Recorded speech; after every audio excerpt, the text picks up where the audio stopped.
Go for the pulls and the pools. Go for the oohs and the ahs. Go for the bubbles and the bubbly.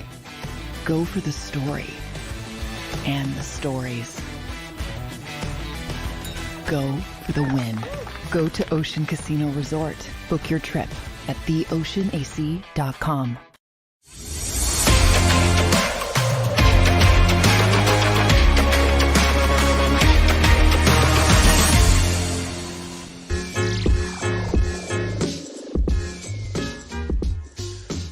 What's up, everybody? Welcome into the Philly Sports Power Hour with Bill Colarulo. And what the hell did we do to the sports gods to deserve the abuse that we are getting in Philadelphia over the last year and a half? Now Joel Embiid with a knee injury. The drama with the Philadelphia Flyers and Carter Hart. What did we do to deserve it? Just when we think maybe with the Eagles season ending the way it did, well, at least we have the Sixers. At least we have the Flyers, the feel-good story. And now this crap. Not a good day for me today. Not a good day. Had a late game last night with the Sixers, thinking, oh, okay, nice. Lay in bed. Watch Joel come back, having a historic season. And unfortunately, no. We can't have anything nice in this damn city anymore. And it had me thinking about the biggest heartbreaks over the years as a Philadelphia sports fan for me. So we're going to get into all of that. I see my Power Hour crew checking in. We're streaming live on the JAKIB Sports Network. We are also live on all my social media channels. We're on Instagram, TikTok, Facebook, YouTube, even trying out Twitch today. We're everywhere today.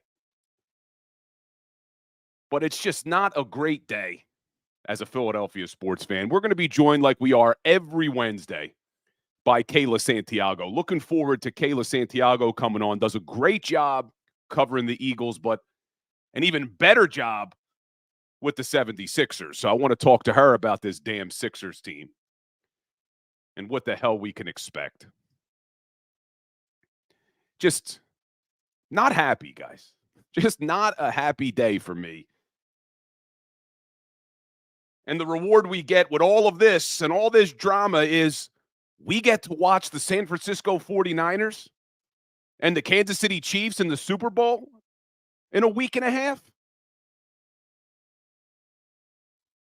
Damn, man. But we'll talk about it. I see the Power Hour crew checking in. Let's get a little bit of a roll call.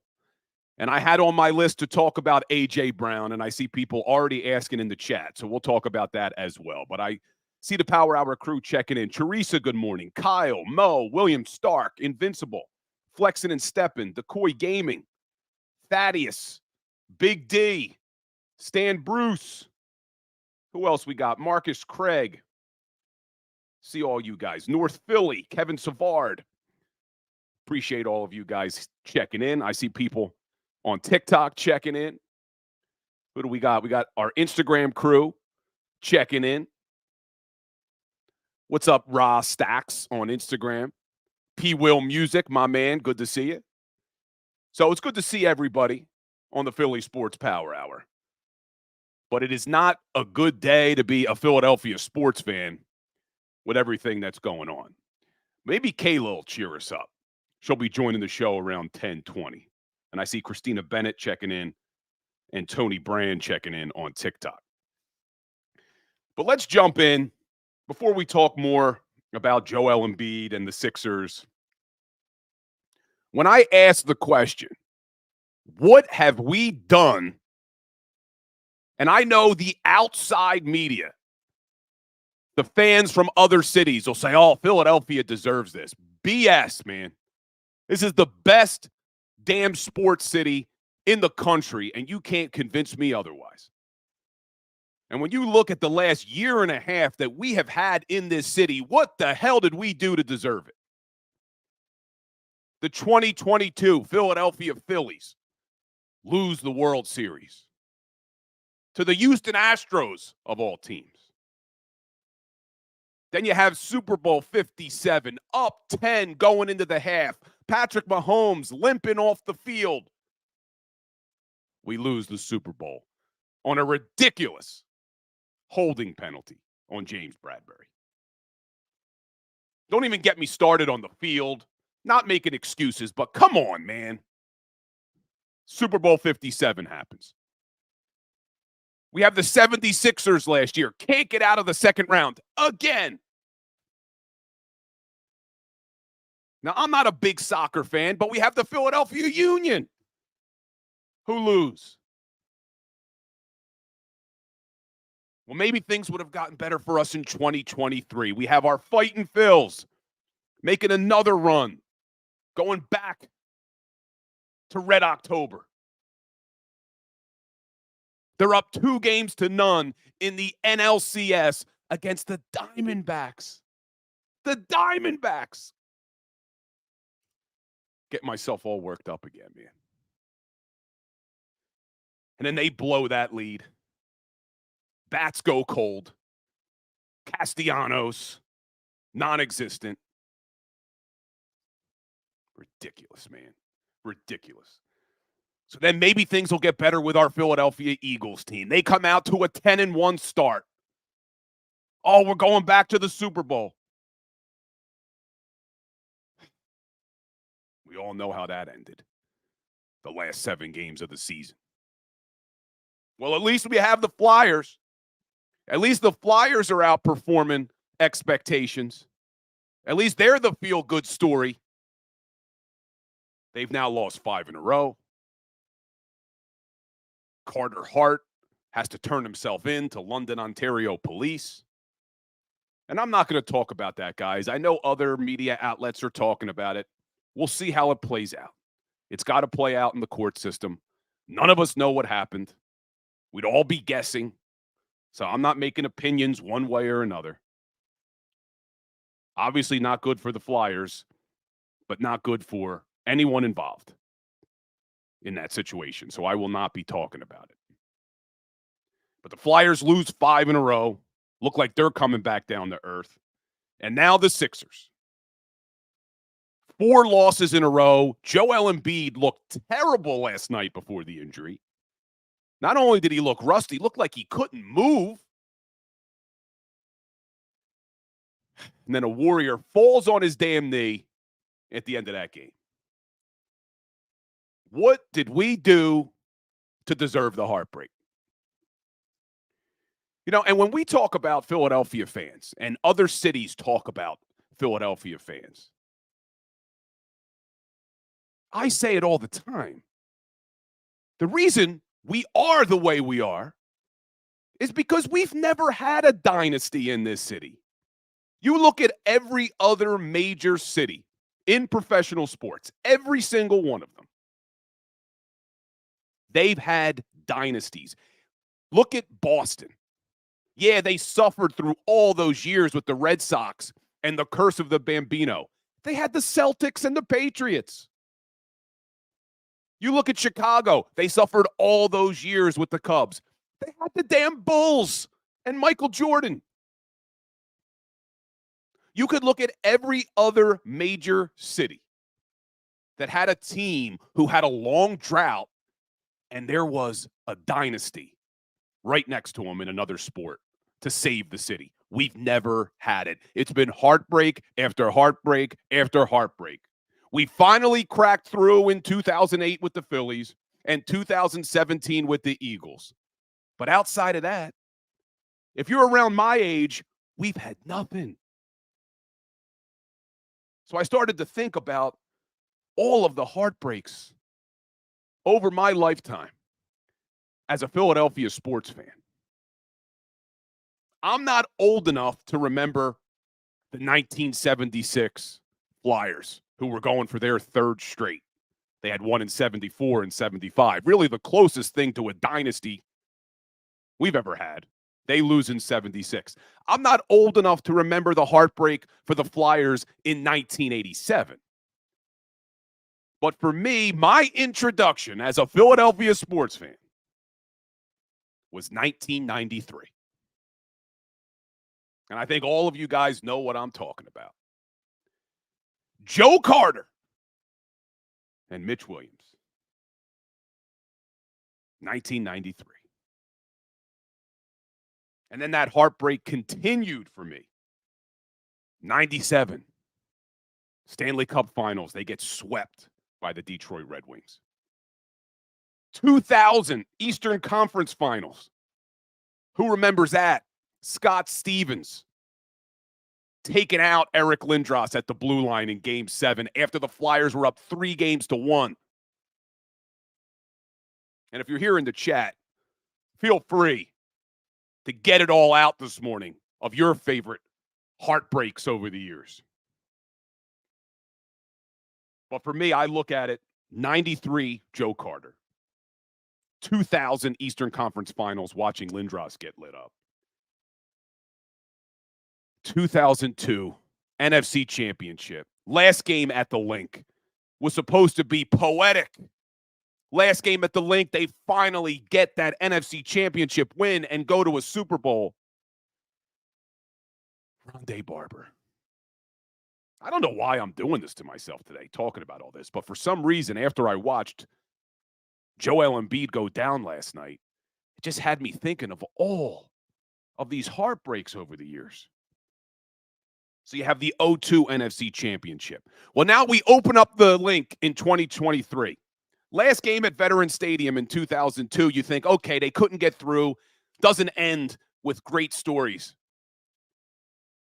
But then 2003, first year at the Link, NFC Championship, Carolina Panthers, Jake Delhomme. This will be an easy win for the Eagles. I was on the damn sidelines for that game.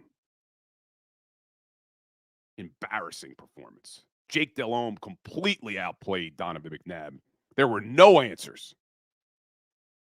And this is why, guys, and we're going to get there, I see the chatter about A.J. Brown and whether or not the Eagles should trade him. Are you guys freaking kidding me?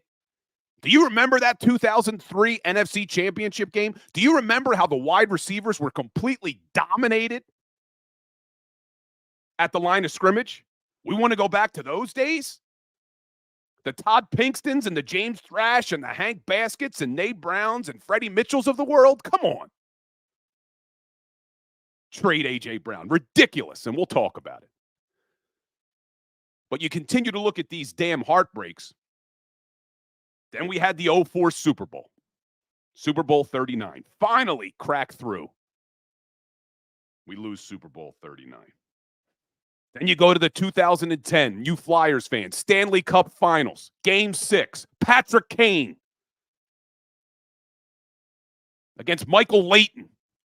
And the reason why that one stung so much, because if you guys are Flyers fans, you know the 1 year the Flyers had the worst record in the NHL. Lose the damn lottery, don't get the first pick in the draft. They get the number 2 pick in the draft. Chicago goes number 1. They get Patrick Kane. We get James Van Riemsdyk. And then a couple years later, Patrick Kane scores the game winner in our damn building in Game 6. What did we do to deserve this? And now you flash forward to last year's Super Bowl.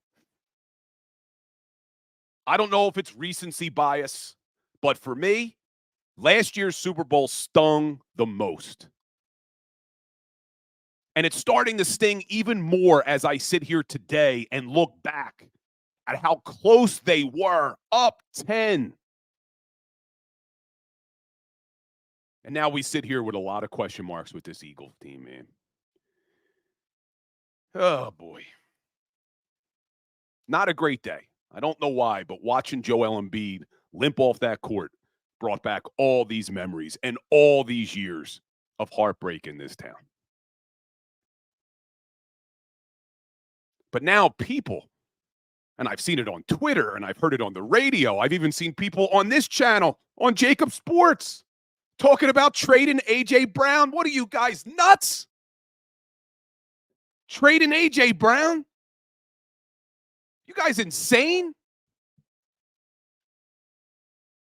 A.J. Brown's been here for 2 years. He now sits at number 1 and number 2 with the most yards in franchise history in a single season in both of his seasons in Philadelphia. In 2022, he put up 1,496 yards, the best season in franchise history. Last year, 1,456 yards, second best season in franchise history. And you guys want to trade him? We really want to go back to the days of the Todd Pinkstons and the Hank Baskets, Nay Brown, James Thrash. There's a long list of other ones. If anything, for me, I want to see them upgrade the wide receiver room. I need a third wide receiver on this team. I'm not getting rid of one of these playmakers, and I get it. They have to pay Devontae Smith. I understand that. But we need to have depth at that wide receiver position. It's great to have that 1-2 punch with Devontae and AJ. I don't understand people saying they want to trade AJ Brown. And I get it. We need a lot of pieces on this team. We need pieces on defense. There's only so much money that could go around. I understand that. But you figure out a way to keep your superstar players. And I know a lot of people in the chat, I see it, calling him a diva. We are assuming a lot. We are assuming that A.J. Brown is a quote-unquote problem in the locker room. Well, if you looked at that Joe Santoliquito article, and when I hosted Sports Take with Rob Ellis, we had Joe on the show. In that article, he talks about how Jalen Hurts defers a lot to A.J. Brown when it comes to vocal leadership. We're assuming that A.J. Brown is a problem in that locker room. I think A.J. Brown is very well liked. Everything I hear is that A.J. is very well liked, that he is a very good leader. You know, I had my issues with him refusing to talk to the media. I didn't like that. But we are making a lot of assumptions. And to try to say that we want to get rid of a guy as good as A.J. Brown, you explain to me how that helps this damn team. I think it's a ridiculous proposition to say to trade A.J. Brown. Knee-jerk reaction to this season. But when we get back, guys, we're going to be joined by Kayla Santiago. I want to talk to her about this Eagles team, obviously, but also want to talk to her about the 76ers. I'm sure she's heartbroken today. We know how much she loves Joel Embiid and loves this Sixers team. So we're going to bring Kayla on. But not a great day for us in Philadelphia. But stop with the trade A.J. Brown nonsense. Ridiculous, in my opinion. But hit that like button, guys. Hit that share button. Make sure you are subscribed or following me on all your social media platforms. We'll be right back with Kayla Santiago. Stay tuned.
Any professional sports coach will tell you there's no substitution for preparation. At Malamut & Associates, that is a tenet by which we live.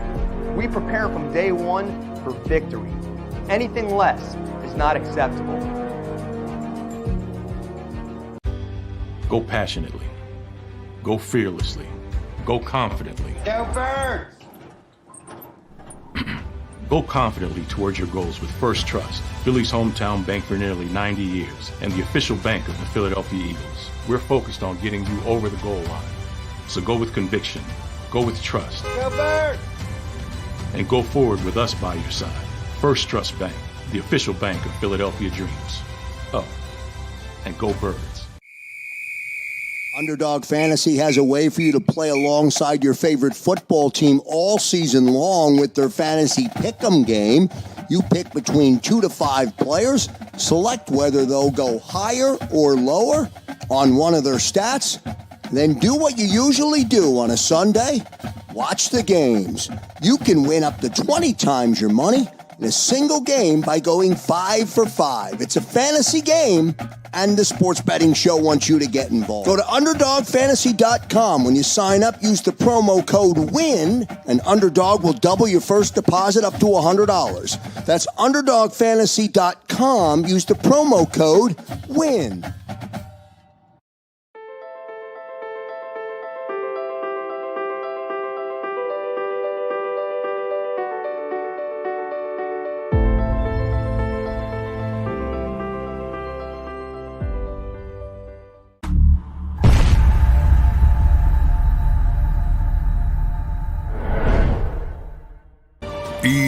EAGLES, Eagles.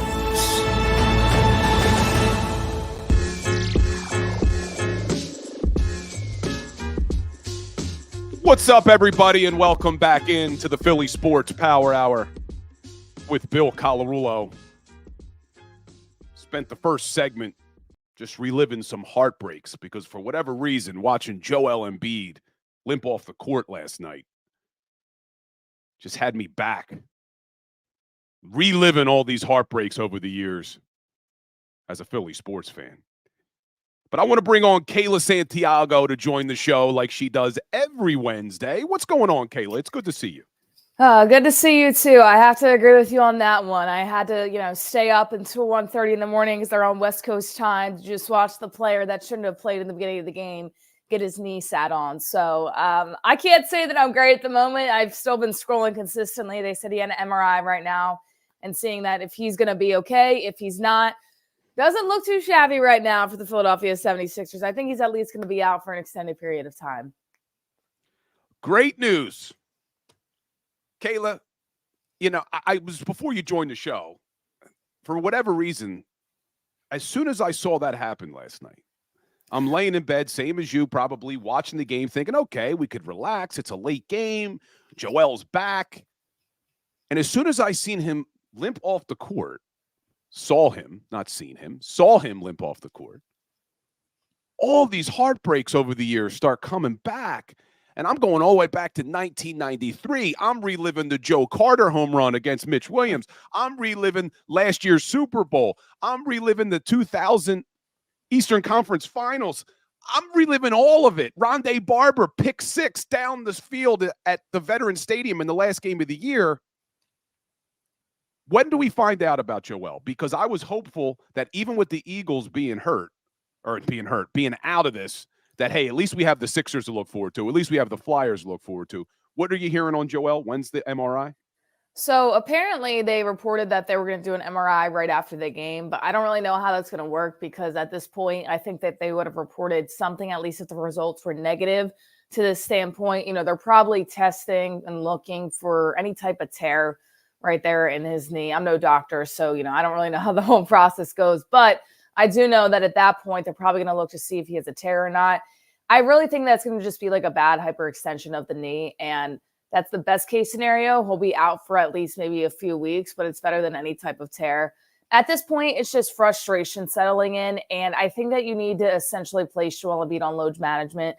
Clearly, he doesn't care about postseason awards. I mean, he only has 5 more games to be able to play to able to get those awards. And right now he has the numbers to, but at the end of the day, he's going to miss at least 5 more games throughout the regular season.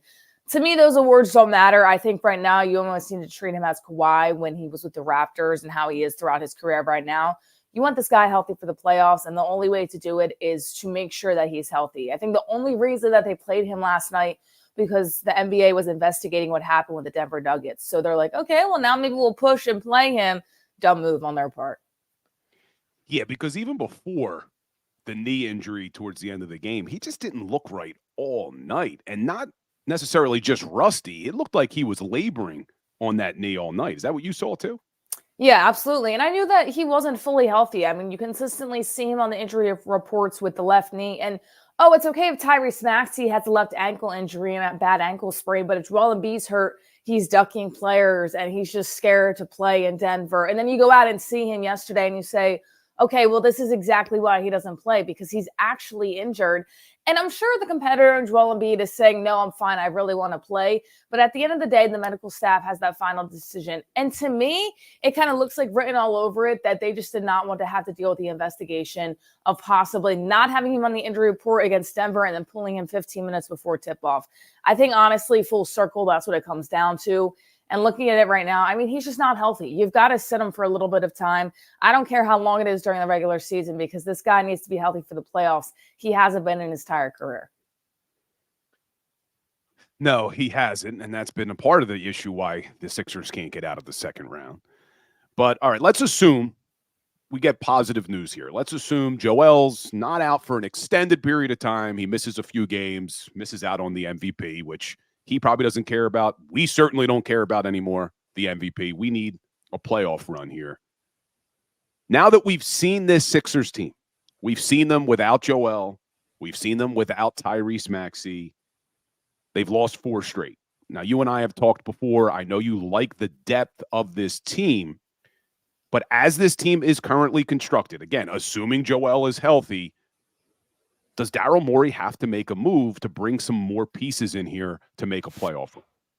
I think that he will, but I don't think it needs to be a big move. We talked in the beginning of the season, Zach LaVine was the guy that we wanted on the top of the radar. To me, he's even too big. I'm looking for more of a guy, honestly, like Mikal Bridges, who can really stretch out the floor, can play perimeter defense, can also knock down threes. I think that's going to be huge, especially for this team going down the stretch, especially if they're in the playoffs against the Bucks or the Celtics or really any team in the Eastern Conference. You do, I think, need a small piece, but then again, what are you getting in return? I'm tired of seeing the Kyle Lowry stuff. I do not want Kyle Lowry in Philadelphia. I get it's his hometown, and I loved him playing at Villanova. But at the same time, Pat Bev is on a tear right now off the bench. You do not want to change that. You do not want to bring Kyle Lowry in here, who's a little bit older, who's had a few injuries as well. There's a reason the Heat kind of dished him off. So I think that you need to get a small piece, but I don't necessarily think it needs to be trading a lot of your depth.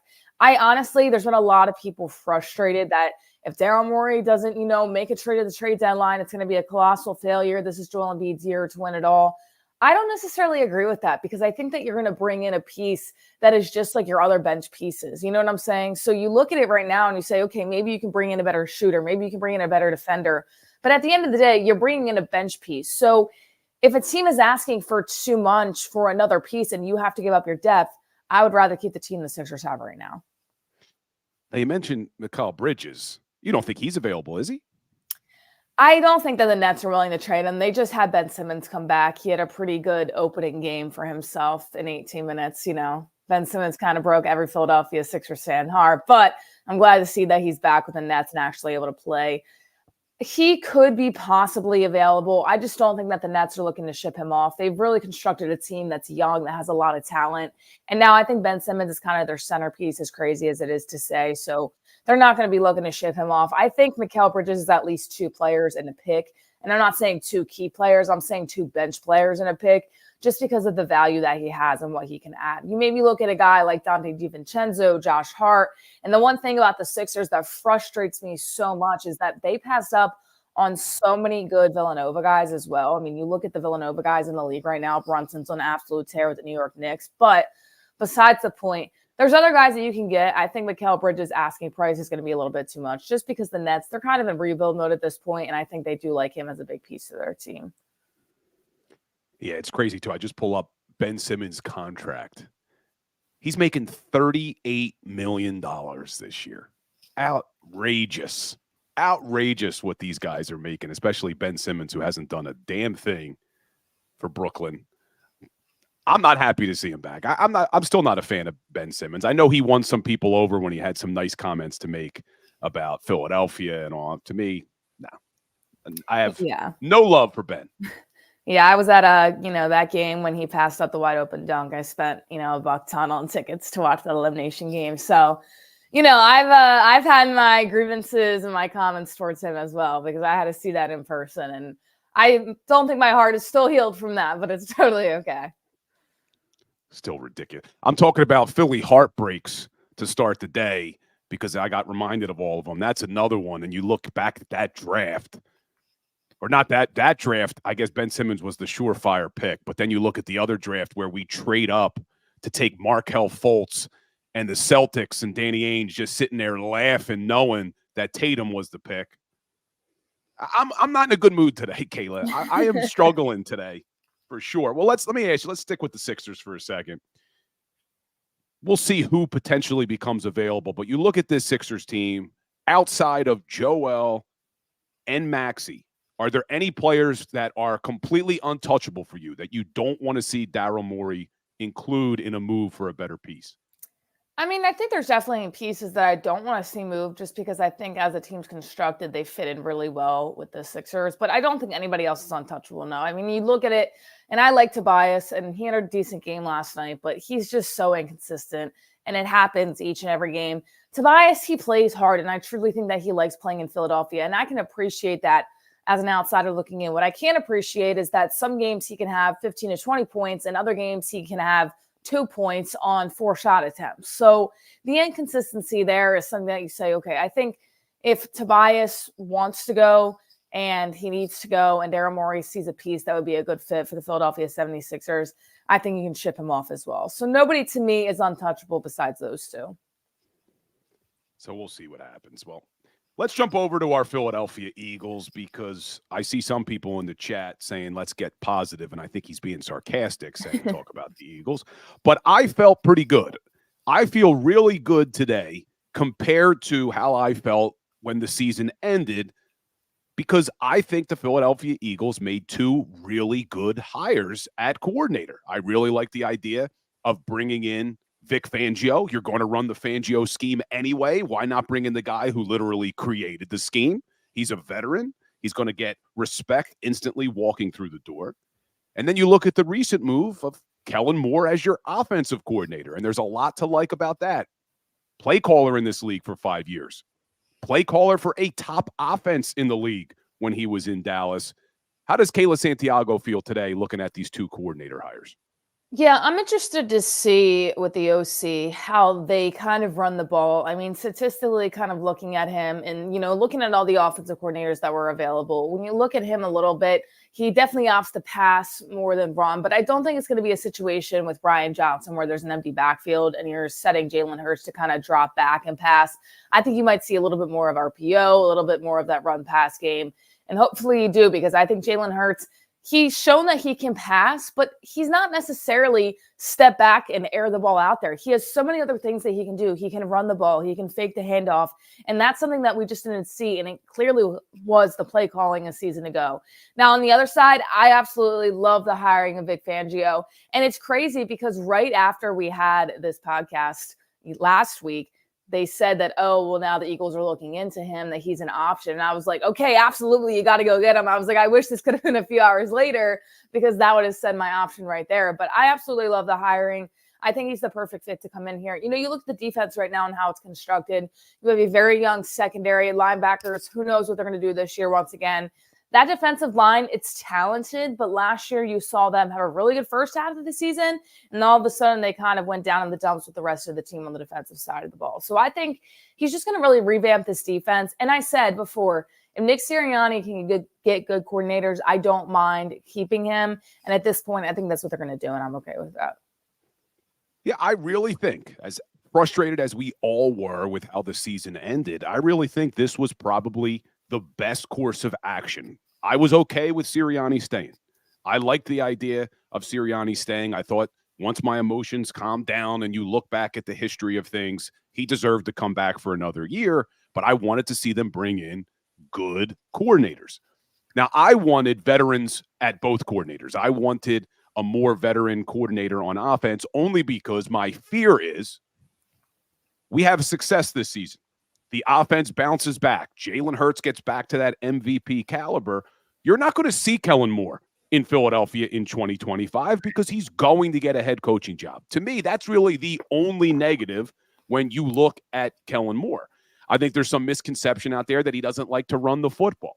Yeah, he didn't run the ball a lot with the Chargers because their offensive line stunk. They were a banged-up team. They were a dumpster fire. But you go back to the 2 years before that in Dallas, they had a top 10 rushing offense every single year. So what do you think, though? Because I've been starting to come around saying, all right, even if Kellen Moore leaves in 2025, maybe we should just be okay with that because that would mean we had a really good offensive season in 2024. You okay with that? Are you all right just saying, hey, you know what? I don't care if he leaves. Let's focus on 24. Yeah, I mean, looking at the grand scheme of things, it stinks because this is what happens. Anytime that a team goes to the Super Bowl or they make a deep run, even Brian Johnson somehow after this year was getting looks by other NFL teams for a head coaching position, which is absolutely beyond me. I mean, like I said, I don't want anybody to lose their jobs, but the fact that he had the performance that he did with the offense that the Eagles had and coaches and organizations are saying, oh, yeah, he's our next guy is crazy to me. So absolutely, yes, I do think that Kellen Moore, if the Eagles have a good year, that he could kind of get in a head coaching position. But you look at the grand scheme of things, and if that happens, that means that the Eagles probably went far and the offenses are revamped. And it also shows that last year it wasn't Nick Sirianni's fault. It was the play calling because, you know, there's so much conspiracy right now as Nick Sirianni, did he take over for Brian Johnson? Was Nick Sirianni really calling the plays? How much say did Brian Johnson have? Now, this year, if you see the offense do really well, I think you say, okay, well, clearly it was the fault of Brian Johnson, and not saying Nick Sirianni is to blame, but saying that those two just didn't mesh. Those two just really didn't work in terms of coaching next to each other on the offensive side of the ball.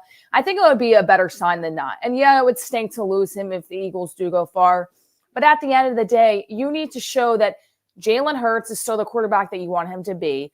The play calling last year was not because of Nick Sirianni. It was actually because of the offensive coordinator. And the only way to do that is that Kellen Moore has an outstanding year. Yeah, I think I'd be okay with it. Now, I've had some fans say, well, that's not going to happen because before the Eagles let Kellen Moore out the door, they would fire Nick Sirianni and name Kellen Moore the head coach. I don't think that's going to happen. I think that if the offense has success, then the entire team will probably have success. And I don't think you're moving on from Nick Sirianni at that point. But now there's some chatter. Before you came on the show in the first segment, I addressed some of the chatter in this city right now that the Eagles should trade A.J. Brown, which I think is a ridiculous proposition.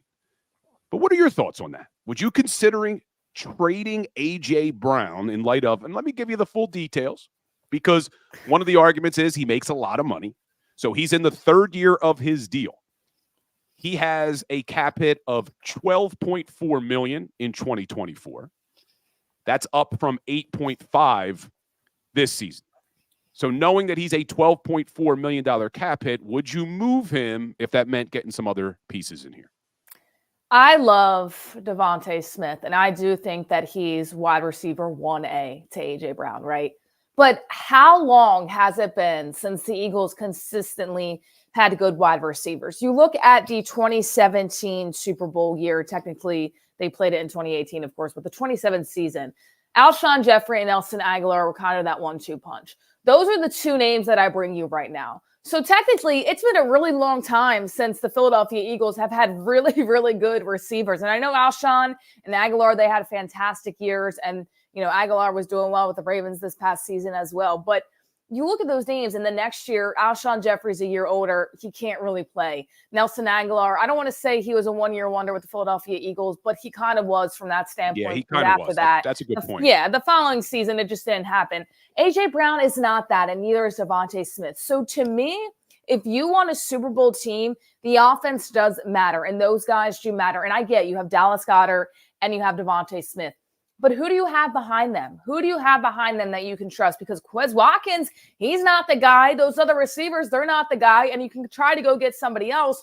But at the end of the day, you're constantly going to be looking at replacing A.J. Brown. And listen to this. And I said this year after year after year. This team, for the longest time, ever since they let Djax go, they have been looking for a guy like Deshaun Jackson. They have been looking for a receiver like Deshaun Jackson. A.J. Brown doesn't play the same way as Deshaun, but he certainly has the same impact when you look at the number one receiver on a team. I get he cost a lot of money. The diva-ness everybody's talking about in the locker room, I think that's going to pass after getting new coordinators and actually having an offense that can win some ball games. You absolutely keep A.J. Brown, and anybody's that's saying that, I'm sorry, that's just not the answer. You look at A.J. Brown, you look at Jalen Hurts, and I think, honestly, I understand he was a diva and he didn't want to talk to the media. He gave the media a 13-minute interview after the season, right? You look at that and you say he was holding players accountable as well on the sidelines. You never heard Jalen Hurts come out and say, well, A.J. Brown's annoying me, or A.J. Brown this, or A.J. Brown that. I honestly think Jalen likes his receivers coming up to him and kind of talking about their frustrations and being open about it. So, to me, you absolutely keep A.J. Brown. And not only that, he makes Devontae Smith better. And when it is time to move on from A.J., which is not this year, Devontae Smith is just going to be sky high, receiver one, no doubt. I agree with you 1,000% that I don't understand why anyone would want to get rid of A.J. Brown. This is by far the best wide receiver duo we've ever had. And I see some people in the chat going back to Deshaun Jackson and Jeremy Maclin. A very good duo. Very good. Yeah. But this is by far the best that we have ever had. And you look at A.J. Brown, first year with the team in 2022, sets the franchise record for the most yards in a season. Last year, beats everybody else, comes in second only to himself with regard to the most yards in franchise history. And for me, I don't think we should be talking about getting rid of one of our receivers. We need a third wide receiver option. Not saying spend a lot of money, not saying they need to be to the caliber of Devontae and AJ, but we need that third option out of the slot that can help make this offense. So I don't understand why anyone would look at this team and say, yeah, you know what? Get rid of AJ Brown, one of the best wide receivers in the NFL, and we'll be just fine. And I see people in the chat saying, well, has Kayla ever heard of the draft? Well, have you ever heard of Howie Roseman's history in drafting wide receivers? He finally got it right with Devontae Smith. But do we need to relive the Jalen Ragers and the J.J. Arcega-Whitesides and the Freddie Mitchells of the world? Do we really want to rely on Howie Roseman drafting a wide receiver? Kayla, talk some sense into these people, please. Yeah, listen, I understand it. And even if you get a good wide receiver in the draft, Devontae Smith still needed a year to develop. You're talking about Devontae Smith being wide receiver one, having a rookie as your wide receiver two, and then hoping that you can get a wide receiver three somehow throughout the offseason, whether it's via trade, via free agency, whatever it may be. A.J. Brown, I'm not saying he's the answer, but he's the target that you want on this team, because guess what? It's the perfect mix of A.J. Brown.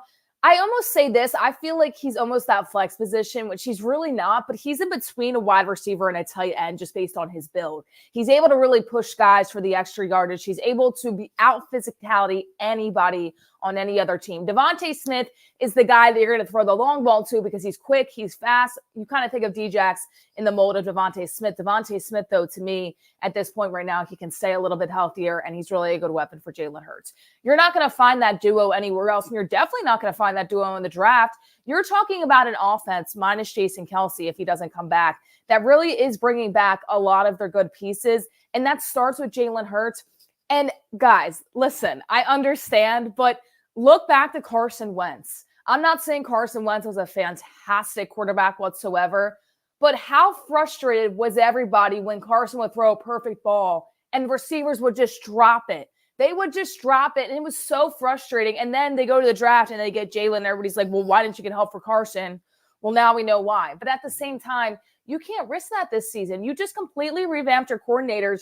And to me, the only way they move on from A.J. Brown is if they get coordinators that are not experienced. Clearly, this team is in still a win-now mode, right? They're not in necessarily a rebuild mode, because if they were, you're going to get two coordinators that maybe were quarterbacks coach, or you're going to get coordinators that were defensive lineman coach, not necessarily the experienced ones you have right now. So I get it. And maybe you can draft a wide receiver. Maybe you can get that third receiver, but you're not replacing A.J. Brown in the draft this year. You're just absolutely not.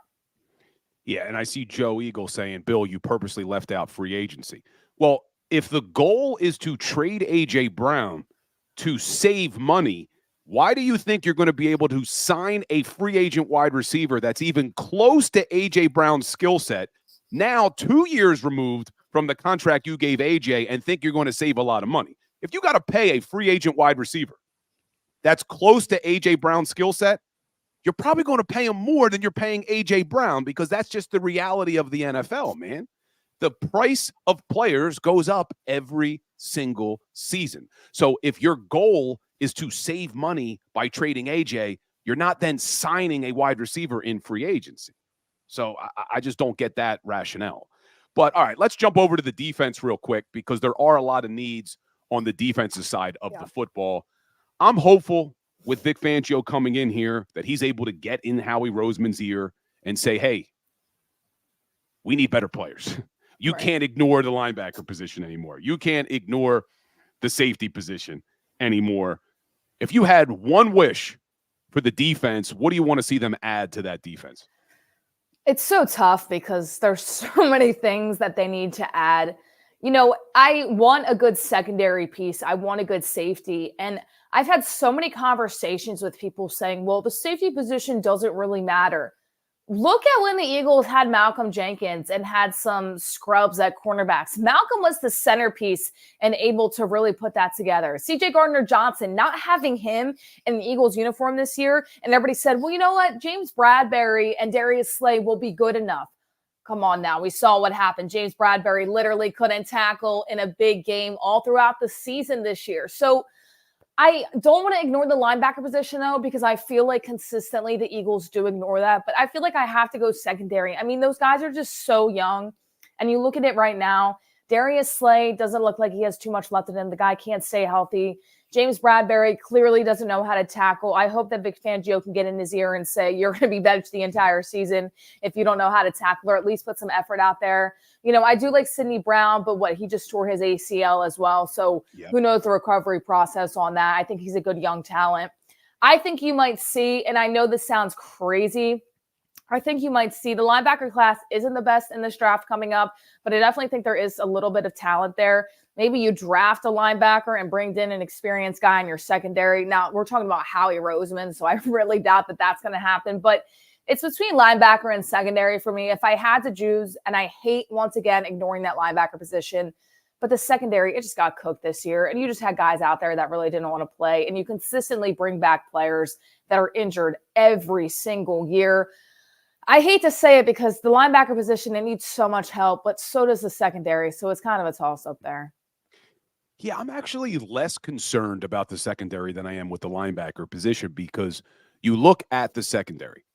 A lot of people are forgetting about Isaiah Rodgers, the guy who was suspended all season for gambling. The Colts cut him. Good move by Howie Roseman, picking him up with his eyes on the future. So I think Isaiah Rodgers can certainly help out.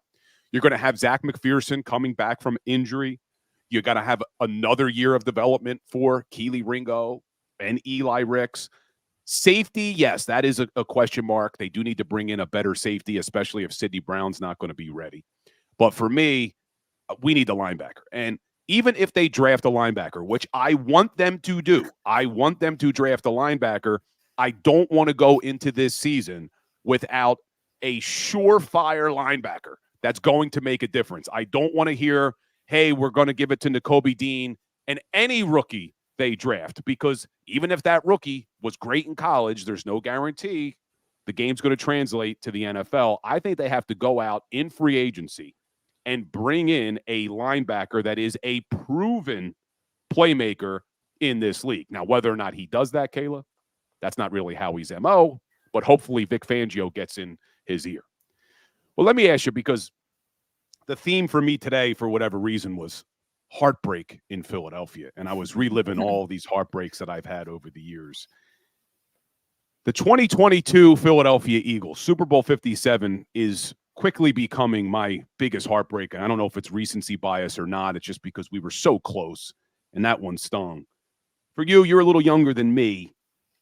In all the years you've been a Philadelphia sports fan, which one stands out the most as the biggest heartbreak for you? Oh, well, I love my basketball, so I have to say the Kawhi quadruple bounce. I'm literally getting chills and might just cry right now thinking about it, because you look at that team and how they were constructed. They take on the Bucks in the Eastern Conference Finals. They have the exact build to defeat the Bucks. I mean, you have Jimmy Butler, JJ Redick, Tobias Harris, Joel Embiid, and Ben Simmons all on one team in your starting lineup, and they had a little bit of depth that year as well. So, I mean, you look at that team, I think they were going all the way to the finals. Now, were they going to win? I don't really know. It was a banged-up team. KD got hurt. Klay Thompson got hurt for the Warriors. So it was a banged-up Warriors team that year that the Raptors were able to beat. And I think that they honestly would have gone all the way. So for me, because listen, I've at least been able to see a Super Bowl in my lifetime. I've seen a World Series in my lifetime. I've seen the Flyers get hot in my lifetime.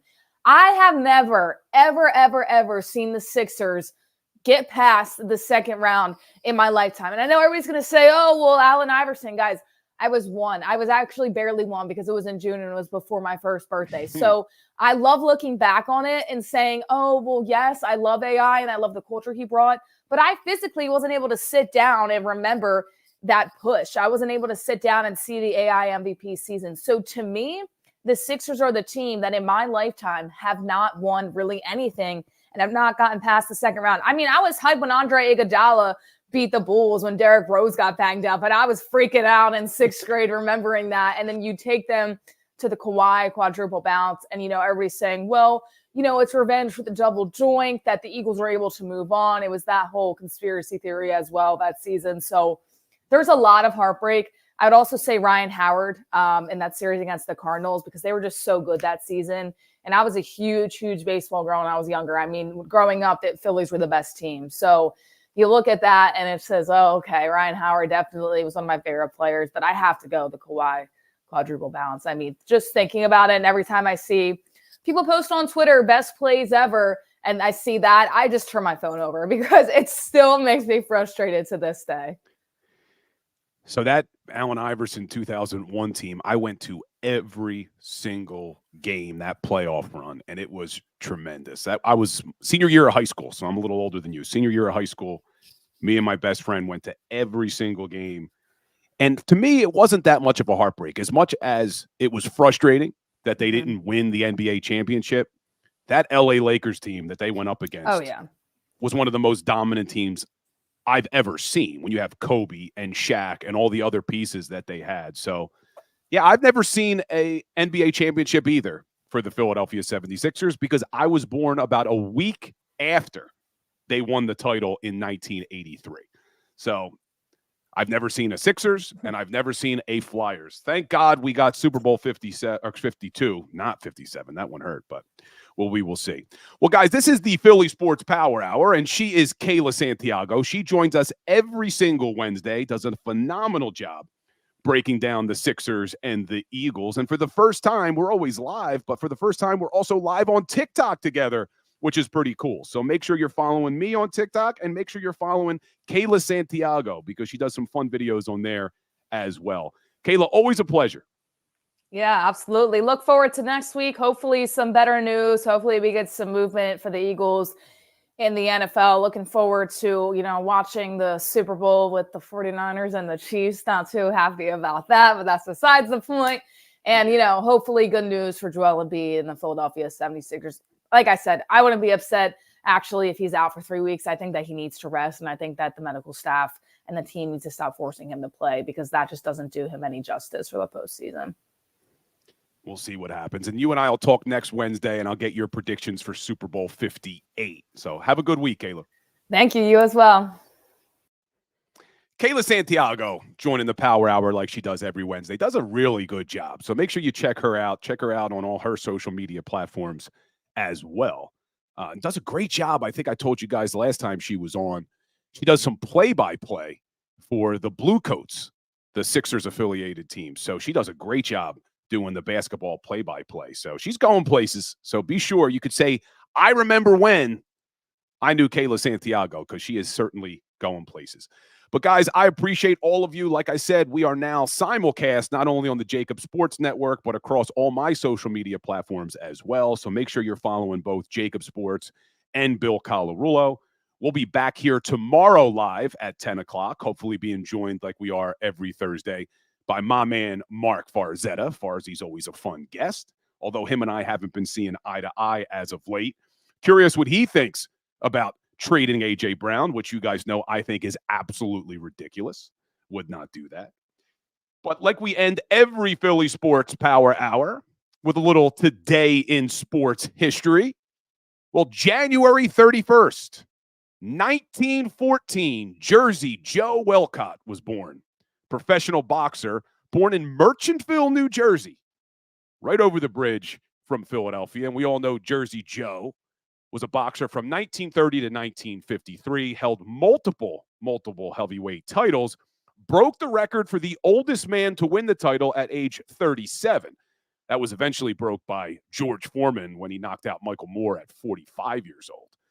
But Jersey Joe Welcott was born January 31st, 1914, right in Merchantville, New Jersey. But guys, appreciate all of you in the chat. I see some of you disagreeing with me, which is fine. Love the engagement. I think you guys are wrong who want to trade A.J. Brown. My man Flexin and Steppin, I think you're crazy for wanting to trade A.J. Brown. Now, I will give you a little bit of a teaser because we're going to talk about some of these free agent decisions. Now, this may be a hot take, but it's just the truth. Before they trade A.J. Brown, I'd actually say have Jason Kelce retire. Now, that may be a crazy thought. Jason Kelce, one of the greatest centers to ever do it. I agree.